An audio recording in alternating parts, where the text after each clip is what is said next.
Pues bueno, entonces este es el estudio de la parashá número 35 de ¿cuántas dijimos que eran parashot?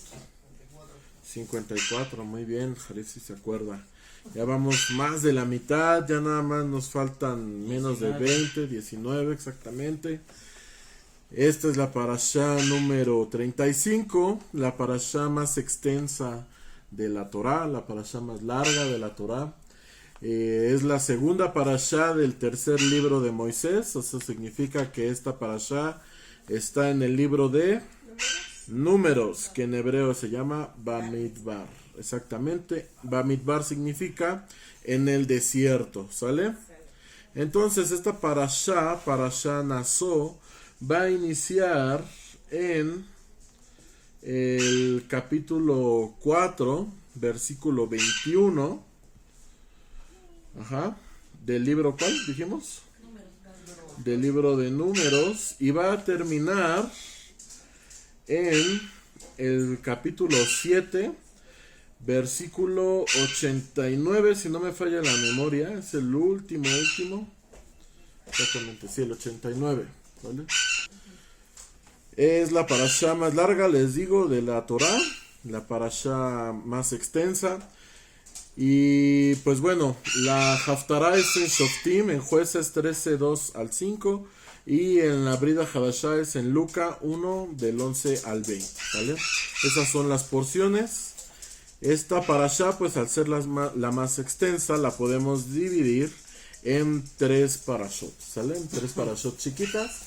Pero vamos a empezar con esta primera parte que parece más bien de la parashá anterior. La parashá anterior se llamó Bamidbar, ¿se acuerdan? Sí, también. Bamidbar, exacto. Y ahí en esa parashá vimos que el Eterno ordenó a Moshe levantar censo, ¿sale? Levantar censo a todas las tribus excepto a una. ¿Se acuerdan cuál era la única? La de los levitas, exactamente. La de los levitas le dijo, esos no, espérate, los vamos a censar aparte, ¿sale? Y en la parte final de la parashá pasada los censan. Y entonces vamos a leer ya en esta parashá, la parashá Naso, el capítulo 4, versículo 21 y 22. Y dice, y Adonai le habló a Moshe diciendo, censa también a los descendientes de Gershón por familias, por linaje paterno. Toma en cuenta que estén comprendidos entre los 30 y los 50 años, o sea que sean aptos para el servicio de cargar en la tierra del encuentro, ¿sale? La tienda del encuentro, perdón. Entonces, en este punto, ¿qué pasa? Que Adonai le dice a Moshe que va a tener que hacer el censo para ¿quiénes? Para los levitas, por familias, en este caso de la familia de Gershón, ¿sale? Y lo curioso es que aquí el Eterno habla sobre la edad que deben de tener las personas para poder servir en el templo, como levitas. ¿Qué edad tiene que tener alguien para poder servir en el templo? 30. Más de 30. 30 o más, y hasta los 50. Exactamente. Fíjense cómo se reduce ahí 10 años de abajo y 10 años de arriba. Porque para participar en el ejército tenías que tener entre ¿cuántos? 20. Entre 20 y 30 y 60, perdón. Eso está en la parashá pasada. Y aquí son 20 años menos. O sea, son en vez de 20 son 30 y en vez de 60 son 50. ¿Sale? Bueno, a ver, fíjense aquí en el caso de los levitas, ¿cuál era su labor? Levantar, cargar, mover las cosas del templo y luego volverlas a poner, ¿sale? Y aquí, pues el Eterno sabe que una persona de 50 años ya le puede costar trabajo. Sí, Por la fuerza que se necesita, por todo eso. Pero ¿por qué se espera hasta los 30? ¿Están de acuerdo que alguien de 20 pues para que podría, se case, ¿no? Para que encuentre pareja. Ok, Para exactamente. que encuentre su felicidad. Esa es verdaderamente la razón, para que alcance, como decía el hermano Hortensia hace rato, para que alcance su, ¿cómo se llama? Su madurez espiritual y para que encuentre también una madurez como social, ¿sale? que significa que se case, que tenga hijos, que haga lo que tenga pues que hacer, que se establezca bien y luego, La gente se casaba joven. claro, y luego pues ya se podía enfocar al servicio de Adonai, ¿no? A ver, déjenme saludar aquí. Shalom, hermanita Linda. Shalom, hermana Pili. Shalom, shalom. Mancilla. Bendiciones. Luz María Legarda, bendiciones hasta Colombia. Y la hermanita Yolanda también. Shalom, shalom. Pues bueno, entonces, fíjense cómo es de los 30 para que ya tenga suficiente edad espiritual y edad social. Ajá. Y hasta los 50 pues para que puedas descansar un tiempo. ¿Sale? El hecho de que ya no pudieras participar o ya no fueras contado entre el censo no significaba que dejabas de ser levita, ¿verdad? No. Simplemente pues eras relevado de tus servicios, o sea, ya no ibas a cargar. Era la única Pero diferencia. podía hacer otras cosas. Podrías hacer otras cosas, exactamente. ¿Sale? Y entonces, ¿qué significa la palabra naso? La palabra naso está compleja, ¿por qué? Porque ahí en el versículo 22, ¿qué dice su versión en el versículo 4:22 de Números? Números 4:22, ¿qué dice? Toma un censo de los hijos de Gerson. Muy bien. Por clanes y familias. Toma un censo. A ver, otra versión. Jarif dice lo mismo, otra versión. Sí. Toma un censo. Ok, aquí me está. Toma también la Sí. cuenta de los hijos de Gersón. Toma la cuenta. Ah, no, aquí se toma el número. Toma el número. Bueno, generalmente todas las versiones dicen toma. En este caso, de esta versión, aunque es la más apegada, dice censa. Pero las versiones como Reina Valera u otras dicen levanta el censo. ¿Por qué levanta? Más bien acuérdense que al Eterno no le gustaba el censo así como tal, ¿no? Acuérdense de eso. Y hace algunas parashot vimos que el Eterno ha hecho hasta este punto 4 censos. ¿Cuál es el primer censo? Cuando entraron a Egipto. Que el Eterno dijo, tantas personas entraron a Egipto junto con Jacob. ¿No? 60. ¿Se acuerdan de eso? Sí, sí, sí. 60 personas. Luego, ¿cuándo los vuelve a contar? Cuando salen de Egipto. ¿Cuántos van a ir? Sí. Dice el Eterno, alrededor no, da el número exacto. Dice, 600,000 hombres salieron de Egipto. ¿Sale? Después, Pero hombres, no mujeres ni niños. hombres, no, puros hombres. Después, ¿cuándo los vuelve a contar? Se había Después de una tragedia, que es la del... cuando la tierra se abre. No, todo eso todavía no pasa. Una tragedia antes. Ah, cuando lo del becerro. Cuando lo del becerro de oro, que se murieron varios, pues el Eterno ahí los vuelve a contar. Y la cuarta vez es esta vez que estamos viendo, que vimos la parasha pasada. Nada más 4 veces. Y el Eterno le dice a Moshe, no los cuentes así con mano alzada, no busca una forma de contarlos. Por ejemplo, dice la hermanita y bien dice, cuenta puros hombres, ¿no? Y en el caso después del becerro de oro les dijo, den medio shekel cada hombre y así ya vamos a saber cuántos hay, ¿no? ¿Por qué el Eterno evita que se cuenten las personas así? 1, 2, 3, 4. Para no señalarlos como Primera, Animal. para no señalarlos, para no sobajarlos, pero también para evitar, dicen los judíos, el mal de ojo. Nosotros vamos a entender el mal de ojo como la envidia. ¿Vale? ¿A qué se refiere el mal de ojo? Envidia. A la envidia. Y entonces, ¿por qué creen que la envidia? Porque el último en ser contado se iba a sentir menos que el primero que contaron. O porque en su mente iban a decir, pues yo soy el 99, ¿no? O sea, estoy en el top 100. Sí, no soy preso. No, ajá, ¿no? Entonces, no era la idea. Entonces, Adonai evita humillar a la gente señalándola. Y también que se sientan menos o se sientan más. Ajá. Entonces, pues el Eterno no hace como esta parte del censo. Uno por uno. Lo ordena a Moshe para que tenga control sobre sobre los hijos de Israel. Pero también le dice levanta. ¿Por qué? Porque ¿quién es el único que sabe cuántos hay? Exactamente, Adonai. Entonces le dice, pues levanta un censo. ¿Por qué? Porque contar a las ovejas, a los hijos de Israel es algo kadosh. El único que lo hizo sin previa autorización de Adonai, ¿quién fue? ¿Me acuerdan? No, Moisés no. Moisés se esperó a que Adonai le dijera. Alguien famoso, un rey grande de Israel. David. El rey David. ¿Y qué pasó? Por hacer algo que Adonai no le ordenó, le empezó a ir mal. Algo tan básico como un censo, ¿vale? ¿Por qué? Pues porque propició al mal de ojo, a la envidia, propició a todos esos, a la lashonará y todos esos sentimientos, exactamente. Entonces aquí el Eterno dice, levanta un censo. ¿Por qué? Porque levantar, más bien el censo, el contar, es algo kadosh. Nada más Adonai sabe cuántos hijos tiene. ¿Ustedes saben cuánta gente hay en Oceana? No, No, ni el Roe sabe. ¿Por qué?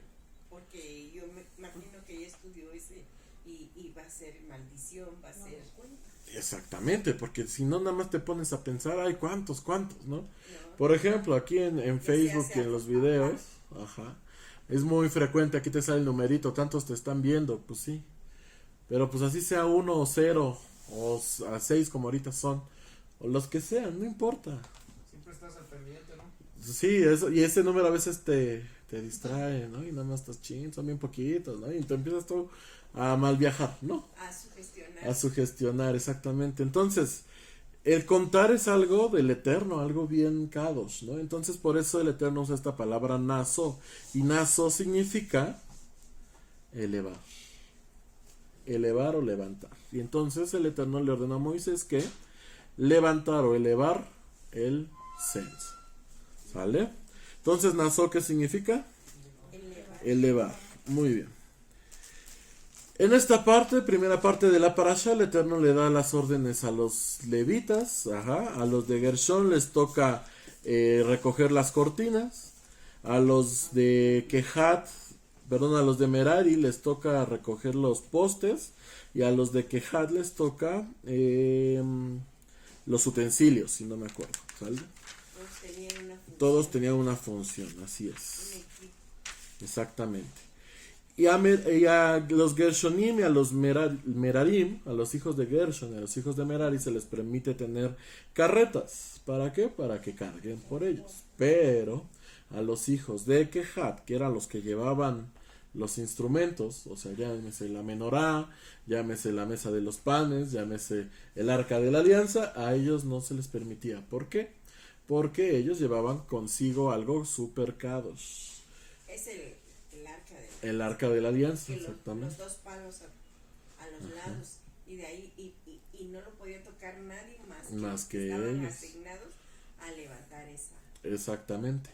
Sí, de hecho, la única vez que alguien se la agarra, alguien extra se la agarra, es cuando se la roban los filisteos, ¿verdad? Y quién sabe cómo le hicieron para llevársela, porque pues el Eterno no permitía que cualquiera agarrara el arca, él lo ¿no? permitió con algún propósito. Exactamente, quién sabe cómo lo hicieron, pero entonces se llevaron el arca, la metieron a su templo, y está escrito, ¿no? Ahí en Reyes, que ya cuando abrieron el templo, ahí estaba el ídolo postrado ante la presencia de Elohim, ¿no?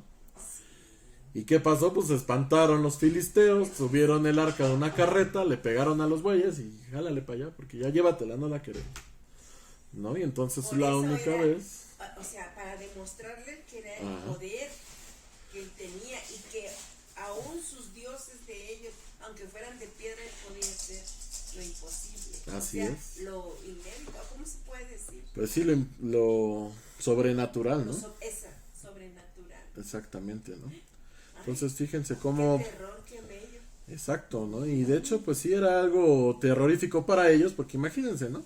Una piedra postrada. Sí, que tú ya la habías labrado, ¿no? Y la habías visto ahí toda tu vida y de repente postrada, pues sí, era de miedo. ¿No? Entonces, después de esto, después de que el Eterno cuenta y les da sus tareas a cada quien, ahora sí vamos a empezar a dividir en parashot pequeñas, esta parasha muy larga, ¿sale? La primera parte de la parasha la podemos nombrar como la parasha sotá, o la porción de la parasha sotá, que acuérdense que la sotá, ¿quién era? ¿Se acuerdan de esto? Está medio difícil, aunque ya lo habíamos visto. La sotá era la persona, la varona, de la cual se tenía sospecha de adulterio, ¿vale?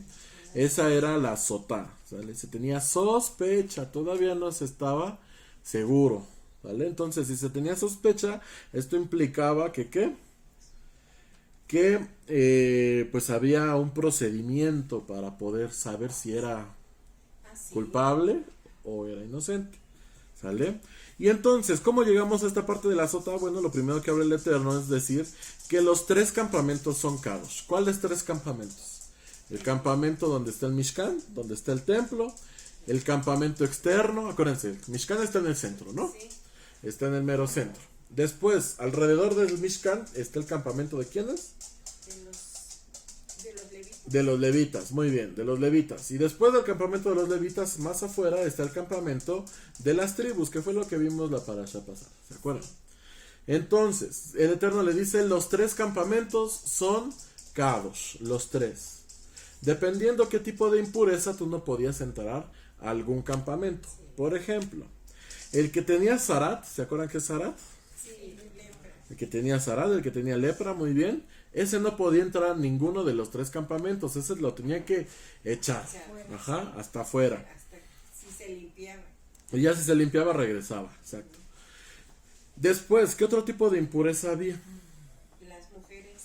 Las mujeres con nida, o sea, en sus días. ¿Sale? Esas mujeres no podían entrar al templo de los levitas y tampoco al templo, pero podían quedarse en su casa. Sí. A pesar de que el campamento era kadosh, pues bueno, su impureza no era tal que obligara a sacarlas, No, porque esa impureza era un propósito Exactamente. para procrear. Después, otro tipo de impureza, por ejemplo, eran las varonas que acababan de tener hijos, ¿no? Sí. Esas varonas sí podían entrar a su Después. campamento, a su casa, podían entrar al campamento de los levitas, pero no podían entrar, ¿a cuál creen? Mixca. Al Mishkan. Ahí sí no. Para entrar al Mishkan tenías que estar libre Pura. de impurezas, ajá, fueras varón o fueras mujer, ¿sale? ¿Qué pasa? Pues que el Eterno le dice a los israelitas, ahora sí, ya están aquí los 3 campamentos, pongan orden y echen fuera a los impuros. Es lo primero que les dice el Eterno después de que ya se inaugura el templo y pasa todo lo de que asignan los servicios. El Eterno les dice, saquen a todos los impuros. ¿Sale? Y pongan orden, pues. Sí. Exacto, entonces eso es muy importante. Y después, el Eterno, hablando de esto de las impurezas, habla sobre la indemnización. Porque acuérdense que el robar también es una impureza.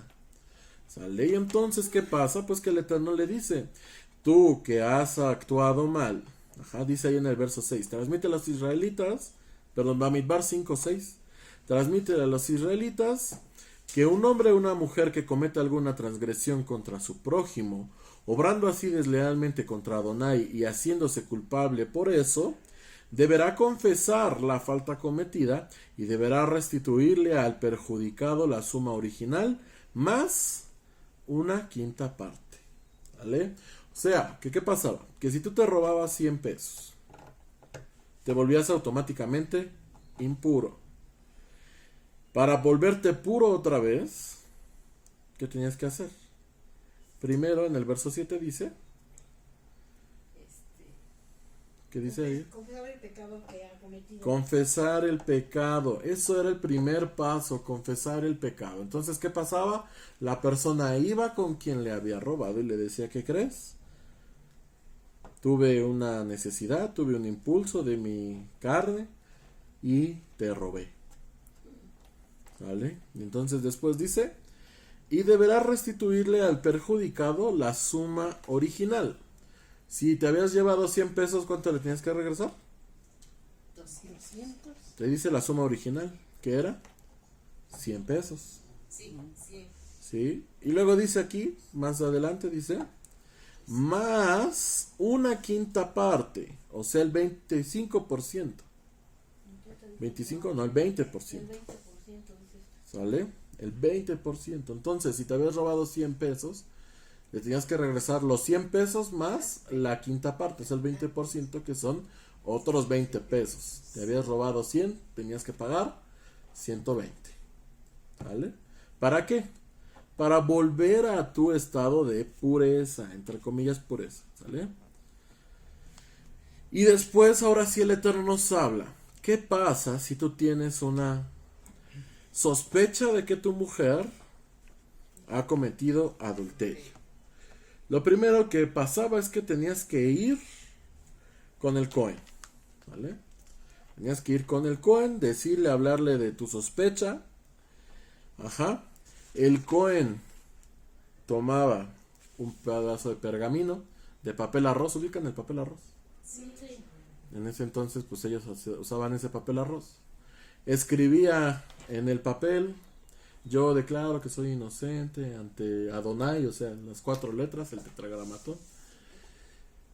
Y si no lo soy, que venga contra mí la ira de Adonai. Algo así ponía. Agarraba el papelito, lo disolvía en el agua. Esa agua le echaban cenizas de la vaca roja. Sí, Se le daba a beber a la varona. sí, y sí. ¿Y qué pasaba? Si era pura, seguía viva. Si era pura, seguía viva. Sí, mi pluma se cayó. Si no había hecho nada, el Eterno la perdonaba y es más, la bendecía. Tenía hijos por montones después. Pero si no, se empezaba a hinchar. Si sabe su pecado, Exacto, se empezaba a hinchar, hasta que creen que le pasaba, se reventaba. pues reventaba. Y no solo ella, sino también el varón con el cual había Así los dos fornicado. el pecado, ¿Vale? Entonces todo mundo se enteraba quién había sido y con quién. ¿Sale? Entonces, Por pues muy secreto. por muy secreto que lo hubieran tenido, pues era ya sabido por toda la comunidad. ¿Sale? Pues eso era lo que pasaba con la mujer adúltera. Y pues el Eterno habla de eso precisamente porque quiere que en este momento empiecen a ser puros, empiecen a ser kadosh. Después en el capítulo 6 el Eterno habla sobre el nazareato. Ajá, nazareato. Eso está un poco más difícil pronunciarlo. El nazareato es algo muy curioso porque mucha gente piensa que Nazaret era un lugar, y aunque sí, no se refiere a eso. Porque por ejemplo, Yeshua, han escuchado, ¿no? Que dicen Yeshua de Nazaret, ¿no? Pero pues Yeshua no nació en Nazaret, Sí, nació en Betlehem. Entonces, ¿por qué es Nazaret? porque era nazareno. Exactamente. Porque se había unido al nazareato, pues. El nazareato era como un... Mezcla de sangre. No, como un pacto, como una promesa. Exactamente, como una promesa. Y vamos a leer ahí, capítulo 6, versículo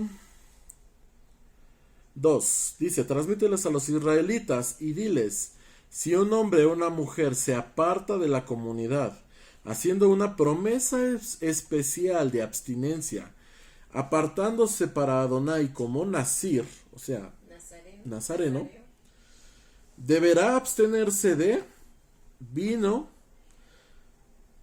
añejado. Tampoco deberá tomar vinagre de vino, ni vinagre de vino añejado, ni ninguna bebida hecha de uvas. Tampoco deberá comer uvas frescas ni secas. Durante todo el tiempo que dure su abstinencia no deberá comer nada que provenga de las uvas del vino, desde las semillas hasta la cascarilla.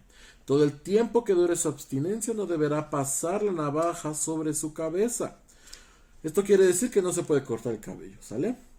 Hasta que cumpla su periodo de consagración a Adonai. El pelo que le crezca en su cabeza será kadosh. Durante todo el tiempo que dure su abstinencia en consagración a Adonai, no podrá tener ningún contacto con cadáveres, no debe impurificarse, con el cadáver de su padre, ni de su madre, ni de su hermano, ni de su hermana, pues la corona de consagración de su Elohim está sobre su cabeza. Durante todos los días de su abstinencia él estará apartado para Adonai y no deberá tener contacto con cadáveres. Si una persona fallece repentinamente, lo impurificará, así su cabeza nazarena deberá raparse, ¿sale? Y varias otras cosas, ¿sale? De que debe entregar ofrendas, etc. Las principales cosas eran esas: que no podía beber del vino, ni consumir ningún tipo de producto de vino, ni pasitas. ¿Por qué creen del vino? Porque te vuelve loco, te inhibe. Porque te desinhibe, exactamente. ¿Sale? Porque te desinhibe. Y el Eterno es extremista a veces, ¿no? Entonces, No extremista, es que es perfecto. exactamente, es perfecto, ¿no? ¿Y qué pasa aquí? Que le dicen, ni siquiera las pasitas, como dice la hermana, te vas a poder echar. ¿Sale? Uvas ni frescas ni secas. Mi jugo florero. Ni jugo ni nada, ¿no? Entonces, además no te vas a poder cortar el cabello, no te vas a poder acercar a ningún tipo de cadáveres, vas a tener un montón de ofrendas especiales, pero es una buena bendición, ¿sale? ¿Por qué creen que la gente hacía estos pactos de nazareato? A ver aquí también en la transmisión. ¿Por qué creen que la gente hacía estos pactos de nazareato? De apartarse para Adonai. Para estar, sí, Para por acercarse a temor, Adonai. para acercarse y por temor. Para acercarse por temor o para hacer méritos también se podía, ¿no? Para poder hallar gracia delante de él. Exactamente, ¿no? Por ejemplo, ustedes sabían, si ubican a los monjes budistas, ¿no? Sí, Estas personas que se visten de naranja, ¿no? Y se rapan su cabecita, ¿sí? sí. La mayor parte de la población budista en algún punto de su vida es monje. En algún punto, no porque sean muy religiosos ni por nada. Es como una tradición de ellos, ¿no? En algún punto de su vida son monjes, mínimo 6 meses. Y es difícil porque los monjes pues no trabajan. ¿De qué viven los monjes? Los monjes tibetanos viven de la bondad de la gente. Van así, salen por las mañanas con su canastita y van tocando timbres y a ver que se tienta su corazón, pues ya les da arroz o les da unas galletas o les da algo para que coman, ¿no? Y tanto niños como niñas, porque si hay monjes, pues monjas, pues. Las niñas no llevan una vestimenta amarilla, perdón, naranja, sino llevan una vestimenta rosa, pero también se rapan. Sí, sí. Entonces eso es en el budismo. Aquí en las cosas de Adonai pues es al revés, fíjense. El Eterno no dice que te rapes, al contrario, dice que dejes tu cabello. Ajá. Por eso, a ver, ¿a quién ubican que no podía cortarse el cabello? Sansón. Shimshon. Porque Shimshon había hecho un pacto de nazareato. ¿Cuándo? Cuando empezó a ser juez. Acuérdense que Shimshon era juez de Israel antes de que existieran los reyes. ¿Vale? Él era un juez. Era alguien importante. Y había hecho un pacto de apartarse para Adonai. Él mismo tuvo la culpa de lo que le pasó. ¿Por qué? Pues se metió con una filistea. Mientras estaba en este pacto de nazareato. Primero que dice el Eterno. Además tuvo contacto con un montón de cadáveres. Sí, Y bebía vino por montones. Pues si dicen que por eso anduvo ahí con la Dalila, ¿no? Por las copas. ¿Vale? Entonces, pues había hecho su pacto de nazareato. Había hecho su pacto de nazareato, pero pues no lo llevaba muy bien, ¿no? En cambio, Yeshua también hizo el pacto de nazareato. Por eso es Yeshua de Nazaret.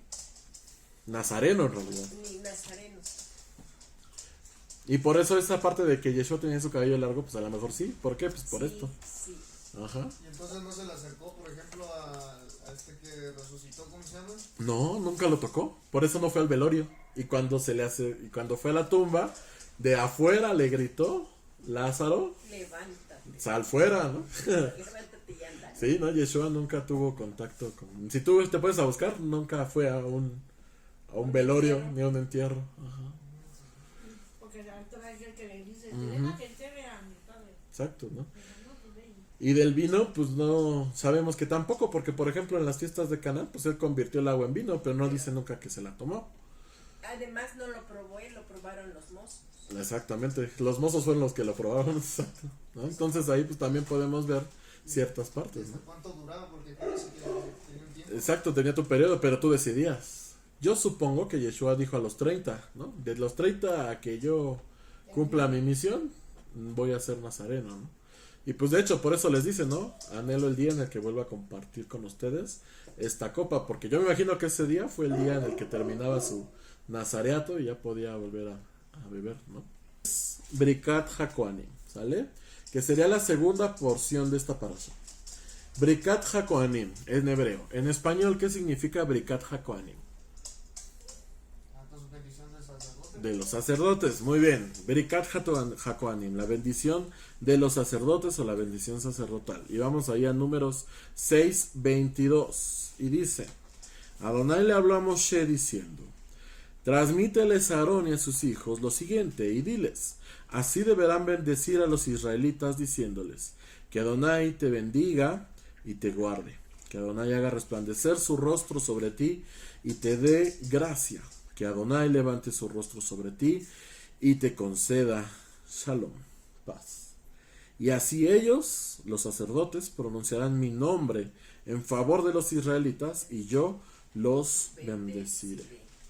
¿Se ubican esto? Muy, muy, muy importante esta bricat, esta bendición. ¿Por qué? Porque se llama la bendición de los sacerdotes, porque ¿quién la hacía? Los sacerdotes. ¿A quiénes? Al pueblo. Al pueblo, a los hijos de Israel, exactamente. Y entonces, Las 12 tribus, ¿no? sí, así es. Entonces, ¿cuántas veces? Vamos a leerlo en hebreo. ¿Se la saben en hebreo? Exactamente. Aquí ya la estaba diciendo el hermano. Así, Es Yevarejeja. ¿Qué más? Adonai. Adonai Beishmereja. Déjenme la encuentro porque ya me perdí.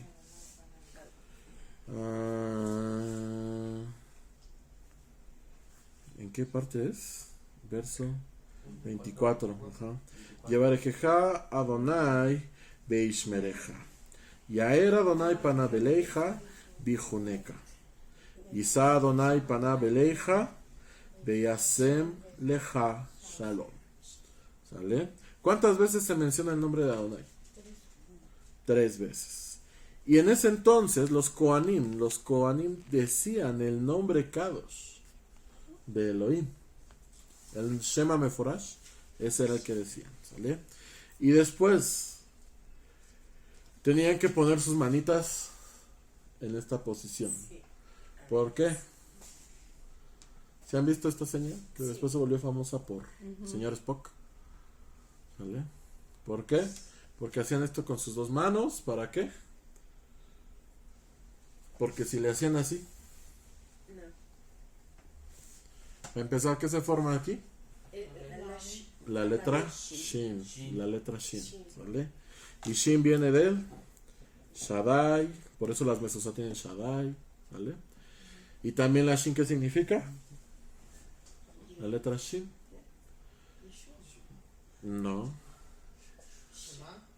Shema, pues también se forma Shema, pero Shalom. Hay muchas palabras que se forman, pero la letra Shin simboliza el fuego, Esh. Ah, sí. Ajá, Esh. Fuego. Entonces, aquí ¿cuántos hay? 3. Y acá 3. Y la cabeza del Cohen 7. Es el amén. La menorá. ¿Sale? Y además, ¿por qué? Porque así la gente podía ver a través de los dedos del Cohen y decía, efectivamente no es el Cohen el que me bendice. ¿Quién es? El Eterno Adonai. ¿Sale? Entonces hay muchos simbolismos en esta bricat, en esta bendición. También, fíjense, cómo son 3 versos. El primero es el 24, ¿no? Que es Yevarejeja, Adonai, Beishmereja. ¿Cuántas palabras son? Yevarejeja, Adonai, Beishmereja. Son 3. En el primer verso. Segundo verso. ¿Qué dice? Yaer Adonai Panab Eleja Bijunek. 5. Tercer verso. Yisa Adonai Panab Eleja Beyase Leja Shalom. Son 7. 3, 5, 7. Está complejo, pero fíjense cómo es progresivo. 3, 5, 7. Y además son los números primos principales. 3, 5, 7. Todo se divide entre esos números. Entre el 3, el 5 y el 7. ¿Vale? Se menciona 3 veces el nombre de Adonai. Son 3 versos. Y en total son 60 letras. ¿Vale? Es muy muy interesante, pero pues sí requiere un poco más de estudiarle, ¿sale? Entonces, ahorita por falta de tiempo no vamos a meternos mucho en eso, pero pues ahí, esta es una de las oraciones más importantes, porque se hacía todas las mañanas, ¿sale? Y se bendecía al pueblo desde el templo, ¿sale? Todas las mañanas. Y hoy en día también se hace todas las mañanas. De hecho, esta parte viene en la oración de Shaharit, que es la oración de la mañana. Y también en Shabbat, cuando se bendice a los hijos, los papás tienen que decir esta bricat a sus hijos, ¿sale? Entonces, si ustedes son papás, tienen que bendecir a sus hijos con esta barajá, ¿sale? Algo muy importante también es que es una barajá, una bendición muy bien cuidada, porque por ejemplo dice que Adonai te bendiga y te guarde. Con eso. Exacto, ¿no? ¿Por qué estas dos cosas son asociadas? A ver, si Adonai te da $1,000,000 y te manda a tu casa de regreso en la combi, Pues me tiene que guardar el te quitan ahí, te mochan tu pescuezo y te quitan ahí tu $1,000,000, ¿no? Entonces Adonai ha pensado en todo y te dijo que Adonai te bendiga y además te guarde. Te bendijo con el 1,000,000 y te guardó para Exactamente, llegar hasta así es. Luego dice que Adonai haga resplandecer su rostro sobre ti. ¿Por qué? ¿Cómo resplandece el rostro del hombre? sonriendo, feliz, con shalom. No, que da la luz al hombre. ¿Qué hizo Brilla. ¿Qué hizo que el rostro de Moshe brillara? Ay, El resplandor. El estar frente a frente a Adonai. ¿Nosotros cómo logramos estar frente a frente a Adonai? Estudiando Torah. Aquí es donde tenemos frente a frente a Adonai. ¿Y por qué nos tiene que dar misericordia? Nos tiene que dar gracia. Porque tenemos que hallar gracia de Él para poder entender lo que estamos viendo. ¿Sale? Lo que nos está Exactamente. diciendo, sí. Y luego dice que Adonai levante su rostro sobre ti. Sí, ¿Qué significa eso? hoy, mirarlo. Que Adonai levante su rostro, el rostro de Él, sobre ti. Pero ¿cómo puede ser si él está grande? Como hallar gracia. Algo así. A ver, échenle coco, porque así es. Aquí dice la traducción literal. Que Adonai levante su rostro sobre ti. Ah, bueno, que se refleje en mí No. y se levante. Porque estás de acuerdo que si te ve Adonai, Adonai no levantaría su rostro, sino Lo agacharía. agacharía.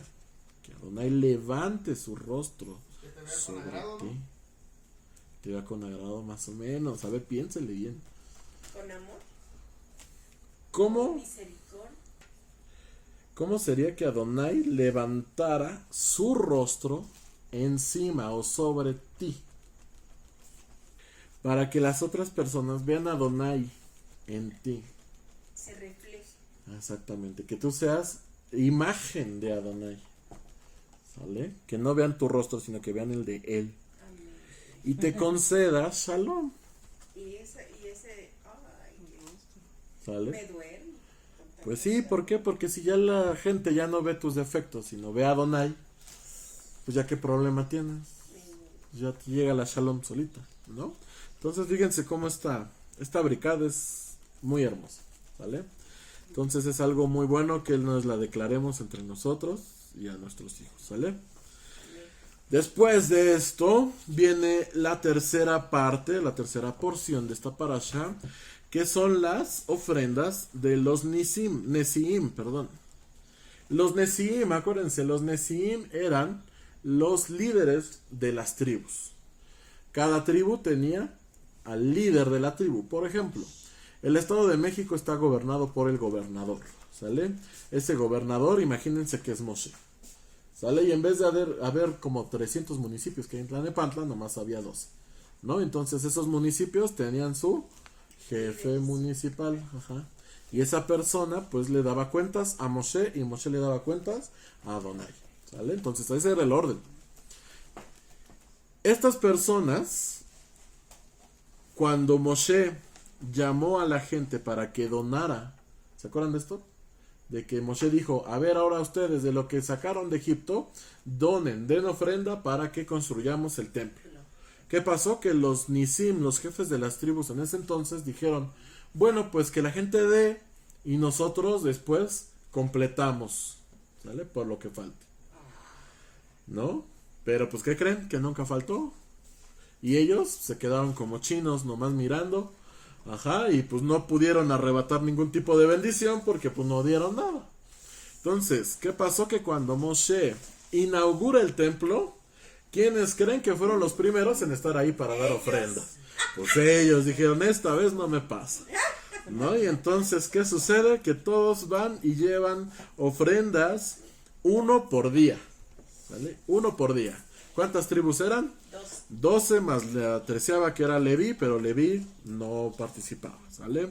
En este punto, entonces, el primer día, vamos a ver, el primer día, ¿quién fue a llevar sus ofrendas? Está ahí en el Bamidbar 7:12, ¿sale? ¿Qué dice su versión? Número 7:12.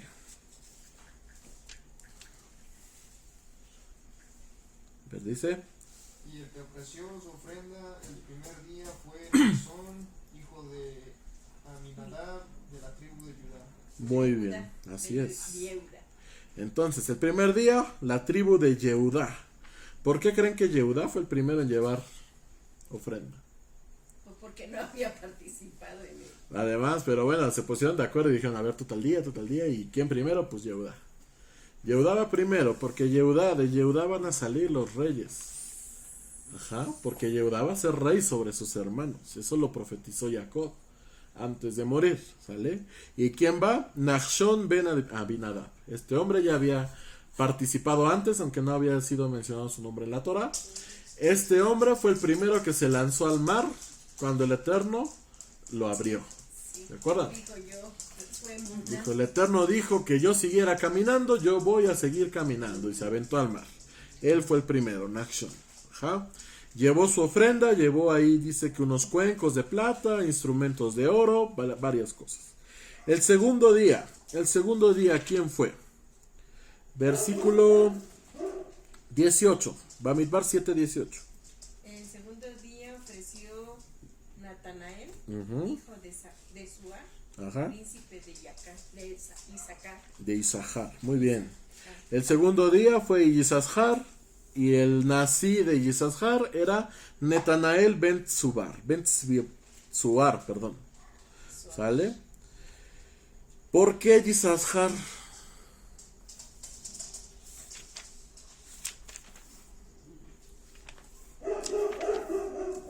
¿Se acuerdan? El que hizo, ¿qué es? A ver, Isahar, la tribu de Isahar. De esto ya hemos hablado mucho, también el rey David ha hablado mucho de la tribu de Isahar. El que está en la tienda, ¿no? Es el que está, que es el comerciante, ¿no? Exactamente. Es el que está en la tienda, si no me equivoco. Ajá. El otro es Zabulón, exacto. Y que los de Isahar se dedicaban a estudiar Torah todo el tiempo. ¿Sale? Fíjate cómo va, 1, 2. Ujú. O sea, su jerarquía. Y fíjate, emuná, confianza, Claro. bueno, no sé. Exacto, o sea, fíjense, incluso el Eterno nos deja escritos los nombres de los nací por algo, ¿no? Si nos ponemos a sacar gematrías y cosas de aquí, vamos a encontrar cosas muy interesantes. Porque es raro que el Eterno diga, fulano, hijo de sultano, sultano, hijo de perengano. ¿Por qué tiene que dejar claro? Porque hay algo ahí, ¿sale? Entonces, él fue el segundo día. El tercer día, por consecuencia, fue 24, versículo 24. Segundo día. Tercero, perdón. Ya, hijo de Gon, príncipe de los hijos de Zabulón. Exactamente. Fue el jefe, el nací de Zabulón, que era Eliab ben Gelón. ¿Vale? Acuérdense que los de Zabulón mantenían a los de Isahar, ¿sale? Para que estudiaran Torah. Luego, el cuarto día, versículo 30. Elisur. El cuarto día, el nací de Reubén. Ahí dicen así. Aquí Elisur es lo mismo. No, el nací de Reubén se llamaba Elitzur. Acuérdense que el nací es el líder, ¿sale? El nací. El nací de Reubén era Elitzur ben Shedeur, perdón. Deur, príncipe de Shedeur. los hijos de Rubén. Exactamente, ¿sale? Después, ¿quién fue? Este, Quinto día, versículo 36. Ajá, como usted dice al principio, Selumiel, hijo de Zurisadai, ajá. Muy bien. príncipe de los hijos de Simeón. El quinto día fue la tribu de Shimón y era Shelumiel ben Zurishadai. ¿Sale? Está difícil, pero en hebreo hay que decirlo, ¿sale? Después, el sexto día, versículo 42, fue Ajá. Eliasaf, de Beuel, Eliasaf, de los hijos de Gad. muy bien.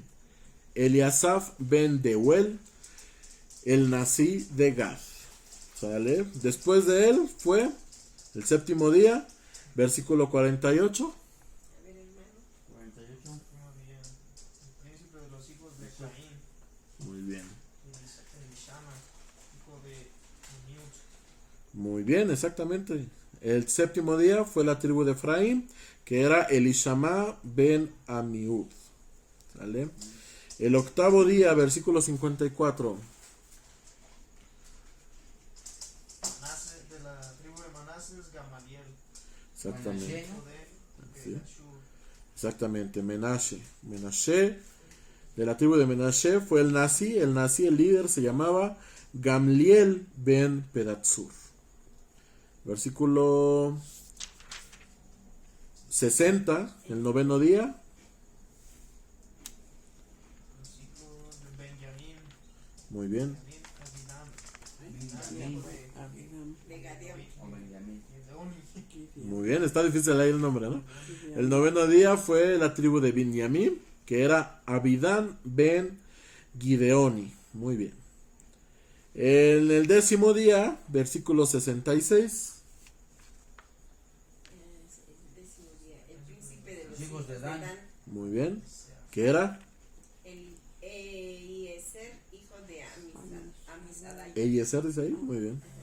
La versión original dice Ahiezer ben Amishadai. ¿Vale? Y era de la tribu de Dan. El onceavo día, ¿qué tribu fue? Versículo 72. Ese fue el de, ay, ¿qué? Asher, ¿no? Asher, Asher. Asher. la tribu de Asher. Y el nací de Asher era Pagiel ben Ochran. Hijo de Ocrán. Ujú, muy bien. Ahí más o menos se parecen los nombres. Ochran, dice el Ochran. Dice Ocrán.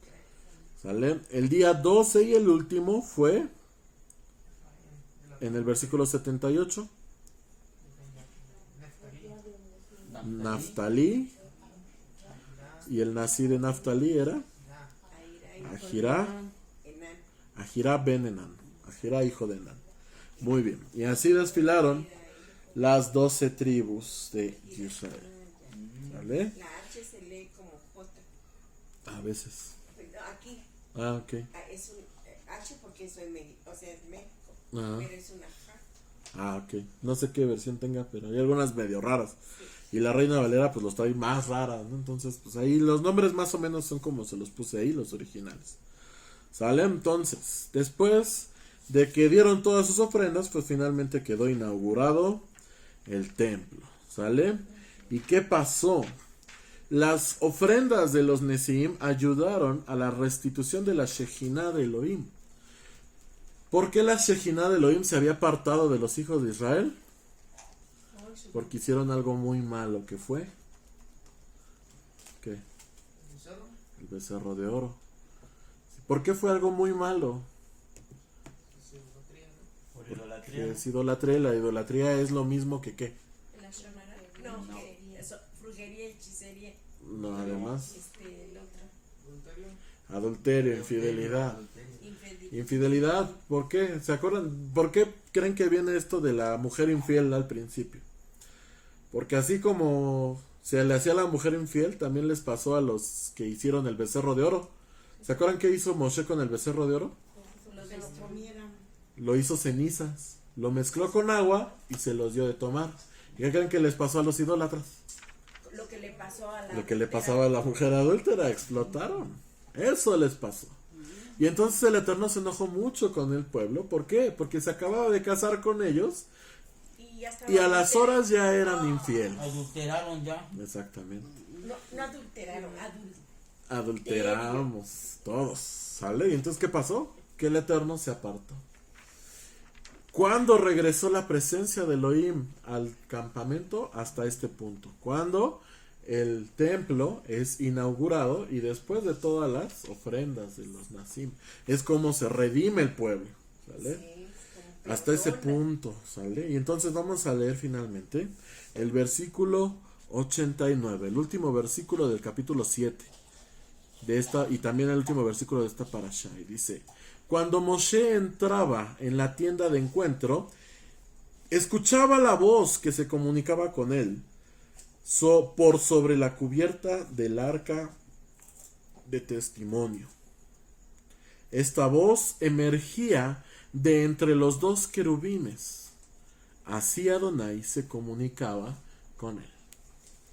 ¿Dónde escuchaba antes la voz Moshe? El monte de Sinai. En el monte. Moshe tenía que subir al monte y escuchar la voz allá arriba. Pero ahora ya no. ¿De dónde venía la voz?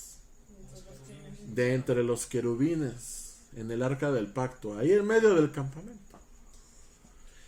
Y si nos ponemos a ver esa parte última que dice entre los dos querubines, ahí se los puse hasta abajo en hebreo en el pizarrón.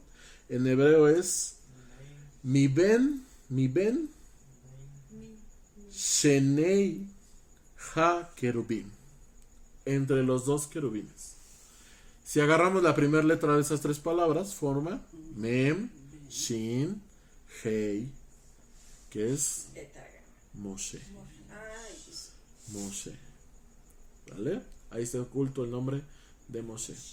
¿Por qué? Porque Moshe era el único que escuchaba la voz. Porque Moshe literalmente se volvió como un querubín. Porque él escuchaba la voz que habitaba entre los querubines. ¿Sale?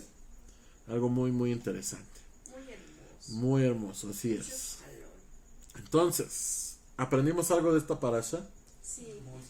Mucho. Esta es la parasha más Que no larga. hay que ser infiel. Exactamente. Desde que no hay que ser infiel, desde que hay que hacer pacto con el Eterno, hay que a veces hacer estas promesas de nazareato, ¿sale? También hay que bendecir a nuestros hijos, a nuestros seres amados, y que dar ofrendas es algo muy, muy importante, porque gracias a nuestras ofrendas es como Elohim retorna y nos ve agradables nuevamente. ¿Sale? Pues bueno, amados, espero que hayan aprendido algo, que haya sido de bendición para su vida, y pues aquí le vamos a dejar. Shalom, shalom a los del video. Shalom, shalom.